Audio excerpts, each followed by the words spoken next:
இது பார்ட் 2ங்க. அந்த வீடியோவோட கண்டினியூவு மீல் மேக்கர் செமி கிரேவிங்க. இப்போ மீல் மேக்கரை 5 நிமிஷம் தண்ணியில் ஊற போட்டு பிழிஞ்சு வச்சாச்சு. இப்போ தக்காளியும் காஞ்ச மிளகாவும் ஒரு 5 நிமிஷம் வேக வச்சாச்சு. அதில் உப்பு சேர்த்து அரைச்சிக்கங்க. அதுக்கப்புறம் 2 ஸ்பூன் வெண்ணெய் போட்டுக்கோங்க, 2 ஸ்பூன் ஆயில் போட்டுக்கோங்க, 1 ஸ்பூன் சோம்பு தூள் போட்டுக்கோங்க.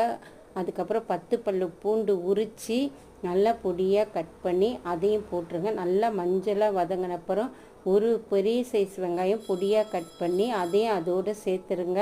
அதுவும் நல்லா வதங்கட்டும். 2 பச்சை மிளகாய் கீரி சேர்த்துக்கங்க.